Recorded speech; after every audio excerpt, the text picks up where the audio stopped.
안녕하세요. 뉴스반장입니다. 쥐죽은 듯 숨죽이고 있다가 이때가 기회라고 판단했던지 다시 스물스물 기어나와 떠들어대고 있습니다. 누굴까요? 누구겠습니까?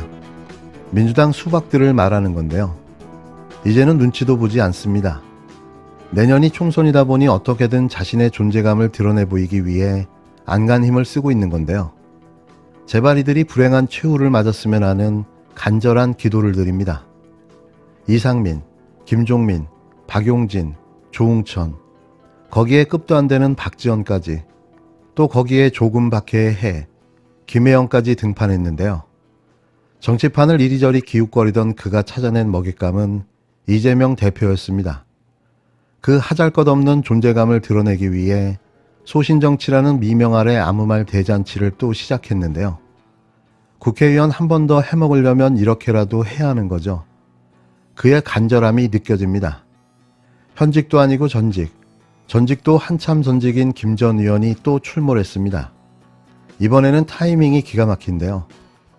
이재명 대표에 대한 체포 동의안을 국회 표결에 붙이자는 일정이 나오자마자 등장한 겁니다. 김혜영 전 더불어민주당 의원이 민주당을 두고 집단적 망상에 빠져 있는 것 같다며 망상에서 빠져나와야 한다고 입에 거품을 물었습니다. 김 전 의원은 18일 자신의 페이스북에 이재명 대표 없어도 민주당은 말살되지 않는다며 이같이 횡설수설해댔는데요. 애잔합니다. 김 전 의원은 민주당을 이재명 방탄정당으로 만들기 위해 개항을 국회의원 출마, 당대표 출마까지 강행한 것인데 이러한 의도에 당전체가 끌려가서야 되겠냐라고 반문했는데요. 그러면서 이재명이라는 인물이 대표로 있는 한 정부와 여당, 검찰에 대한 민주당의 그 어떤 메시지도 설득력이 없다고 나불거렸습니다. 김 전 의원은 정치인이 과오가 있다고 해서 전부 물러나야 한다면 남아있을 정치인이 얼마 없다면서도 하지만 정치인의 과오도 경중이 있는 것이라고 허무맹랑한 주장을 펴기 시작했는데요. 김 전 의원은 이재명 대표는 이미 드러난 사실만으로도 그 과오가 매우 중하다고 생각한다며 또한 정치인이 어느 정도 뻔뻔하다고 해도 뻔뻔한 것도 정도가 있어야 한다고 옹알거렸습니다. 그러면서 조국 한 사람 임명하지 않았으면 간단할 것을 조국 반대는 검찰개혁 반대라고 하면서 온 나라를 시끄럽게 하더니 이번에는 이재명 수호를 위해 민주당 말살 규탄을 외치는 것이라며 이재명 대표 없어도 민주당은 말살되지 않을 것이라고 핏대를 올렸는데요. 김 전 의원은 물론 당명이 바뀔 수도 있고 인적 구성에 변화가 있을 수도 있다며 그렇지만 사실상 양당제 국가인 대한민국에서 정부 여당을 견제할 수 있는 강력한 정치 세력은 존재할 수밖에 없다고 중언부언했습니다. 이미 이 자는 해당 행위를 밥 먹듯이 하고 있는 자로 그의 말 자체가 의미도 설득력도 단 1도 없는데요.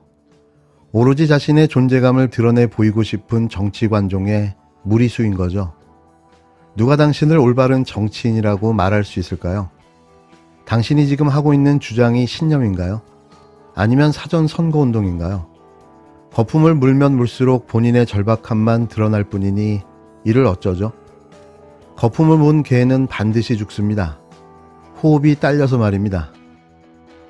여야가 이재명 더불어민주당 대표에 대한 체포동의안을 오는 27일 본회의에서 처리하기로 합의했습니다. 표결을 앞둔 이 대표가 당내 초선 의원 모임을 찾는 등 내부 결속을 다지는 가운데 여야 공방도 이어졌는데요. 이재명 더불어민주당 대표에 대한 체포동의안이 오는 27일 표결에 붙여집니다. 여야 원내대표는 오는 24일 본회의 보고 27일 표결 처리 일정에 최종 합의했는데요. 민주당이 이탈표 방지를 위해 가급적 빠른 처리를 요구하면서 국회 상임위와 국힘당 전당대회 일정과 겹치지 않는 날로 합의한 겁니다. 이재명 대표는 중진 비명계에 이어 17일에는 초선 의원 모임 더민초 워크숍에 참석하며 당심 다지기에 총력을 다하고 있는데요. 혹시라도 모를 이탈표를 방지하기 위한 노력입니다. 만찬에 참석했던 한 의원은 이 대표가 구속영장 청구에 대해 말이 안 된다고 생각한다며 보니까 별게 없다라고 말하며 자신감을 보였다고 전했는데요. 또 공적인 자료가 너무 많이 남아있기 때문에 크게 걱정하지 않는다. 여러분도 걱정 말라고 한 걸로 알려졌습니다. 표결 일정이 잡히면서 여야 공방은 더 거세졌는데요. 민주당은 검찰이 혐의를 뒤집어 쓰이기 위해 베이맥스를 부풀리는 등 물증도 없이 망상으로 영장을 청구했다고 비판했습니다.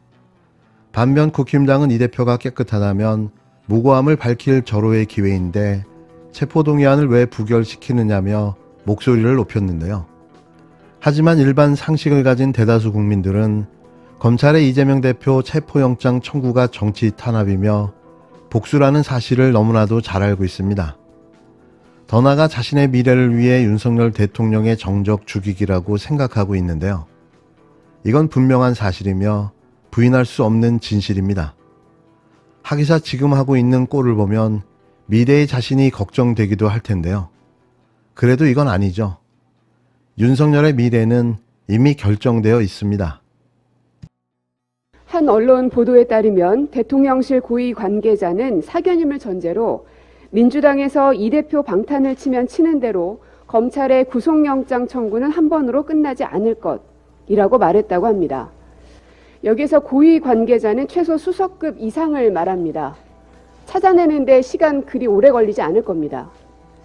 대통령이 검찰총장이니 자신도 검사라고 착각을 한 것인지 아니면 진짜 검사 출신 비서가 입을 가볍게 놀린 것인지 그도 아니면 뭐라 말하든 대통령은 모를 거라 생각하고 대통령을 무시한 건지 모르겠습니다. 해당 발언은 수사 불개입과 정치적 중립을 지켜야 할 대통령실에서 나와선 안 될 발언입니다.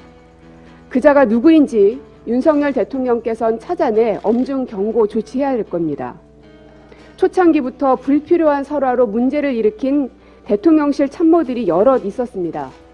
그들이 대통령의 이미지를 훼손하고 지지율을 떨어뜨렸다는 사실 또한 잊지 마시기 바랍니다. 검찰총장 출신 대통령이 취임한 이후에 검찰의 칼끝은 대통령과 집권 여당이 가리키는 곳으로만 향하고 있습니다. 불편한 언론을 탄압하는 윤 대통령과 언론 장악 시도를 노골화한 지 오래인 국민의힘의 전유대 역할도 서슴지 않고 있습니다. 지난해 9월과 11월, 12월 세 차례 압수수색도 모자랐는지 어제는 한상혁 방통위원장실과 자택에 대한 압수수색에 나섰고 2020년 TV조선 재승인 당시 심사위원장이던 윤석년 광주대 교수에 대해서까지 구속영장을 청구했습니다. 국민의힘은 기다렸다는 듯이 한상혁 위원장 사퇴를 요구했고 윤석년 KBS 이사 해임도 요구했습니다. TV조선 재승인 심사 과정에서 점수 조작이 있었다는 억지 프레임으로 학자들의 양심까지 구속하려 한다면 어느 누가 앞으로 심사위원으로 나설 수 있겠습니까? 방통위 직원들은 구속된 2명의 직원들을 위해서 모금운동을 벌이고 있다고 합니다. 누구든 그 자리, 그 업무를 맡았다면 이런 힘든 상황에 처하게 되지 않았을까? 파란 수의를 입고 있는 직원들 생각에 잠이 안 온다. 방통위 직원의 절절한 목소리입니다. 내 편 아니면 모두가 적이라 생각 말고 이런 국민들의 절규에 귀를 기울여 줄 것을 부탁드립니다.